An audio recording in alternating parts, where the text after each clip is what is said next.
this is video number 2. So that worked well because, you know, my customer never felt like we were running up the bill on fucking bubble wrap and stupid shit, right? And for a local, you know, if somebody wanted, we want our own wardrobe boxes, well, fine, you can buy them, right? And you know, I didn't let boxes, you know, materials get too crappy for them to be used in a regular place. So people weren't taking shitty boxes and putting them around a TV. We were taking, you know, 1, 2, 3 used mirror cartons, right? Wardrobe boxes a few times until you can tell, and then you use for something else. Oh, excuse me. So what that did for me is it solved, locally, I didn't have a bunch of little line items people could try to negotiate.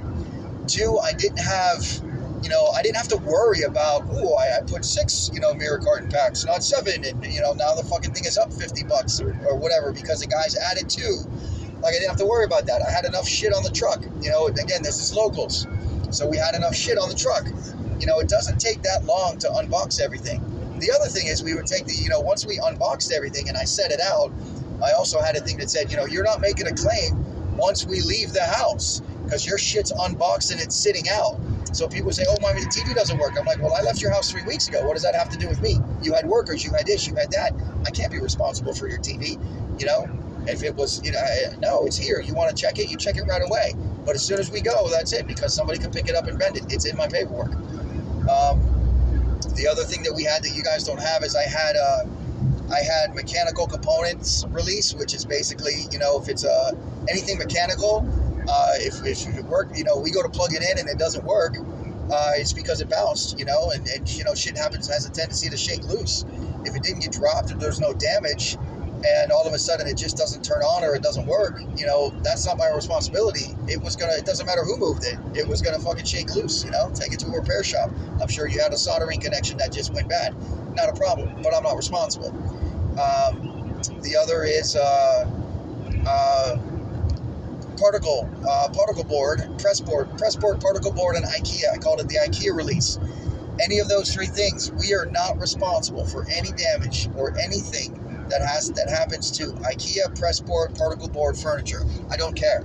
I don't care if we pick it up and it breaks. It doesn't matter. It's particle board, right? I'm not responsible for anything having to do with that. Even if we move it and it's now loose, I don't care. I'm not responsible. It's not designed to be fucking moved. So, because I would always have people, shut up. Like that thing's a 20-year-old, $20 thing. I'm not fucking buying you a new one. And then I had, I would say I had a thing for, you know, stuff left in drawers. And I always, when they ask now, I still tell them this. You know, I had a release. Anything that's left in drawers, I'm not responsible for, and anything that has something left in it. So if you leave stuff in a drawer and something happens to that furniture, I'm not responsible, because furniture is designed to hold weight, not carry weight.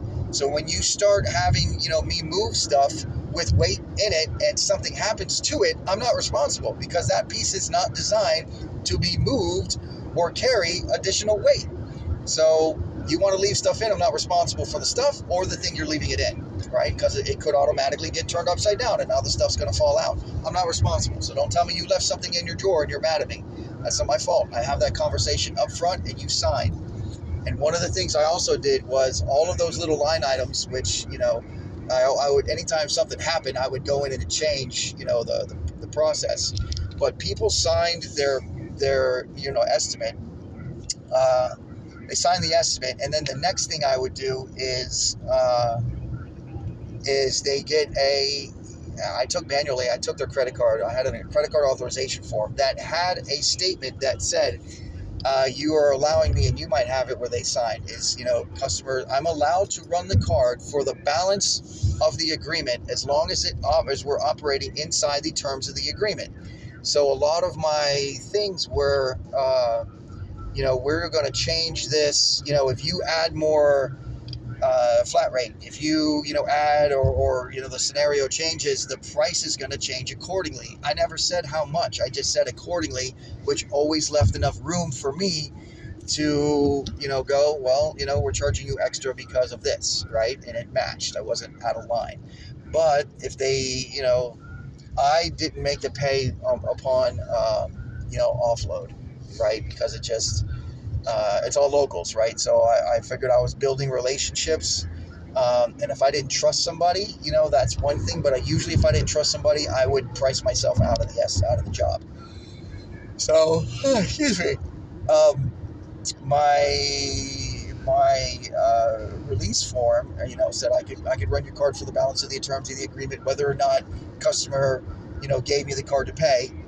So it was basically, if you didn't pay, I'm running your card. Because what would happen was people like, oh, I'm going to send with a check, or oh, I'm going to do this and do that, and fucking 3 days later, they've miraculously, just it wasn't on their out of sight, out of mind, and now it's 5 days and I haven't gotten paid. So basically, I would run their card, or I tell them I would run their card, and so that kind of that. But on that form, also, I had what I called an understanding of agreement, and it was the check boxes. So I made them go, is there anything in the attic? So I had a bunch of questions that they had to fill out, because I had it where people were last minute, oh, there's stuff in the attic. Oh, well, you didn't fucking tell me that. I asked, oh, there's stuff in it. There's a shed. Oh, there's an extra stop. Well, I made them actually have to fill out extra stops, yes or no. And then I had a line item that they had to check, put their initials next to.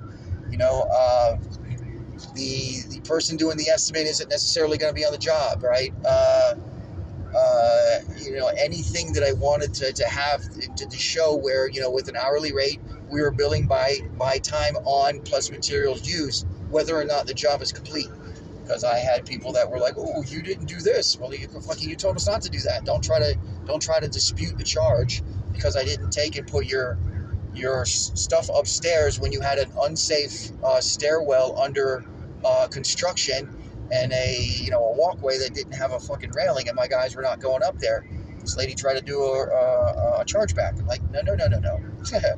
So anyway, I had an understanding of agreement. That was something after they signed the estimate, when they did their thing, filled out their credit card authorization for deposit, that I made them check off a second time on any of the little stuff that I wanted to make sure that, just in case, I had it known that they knew more than once, or at least once, what it was.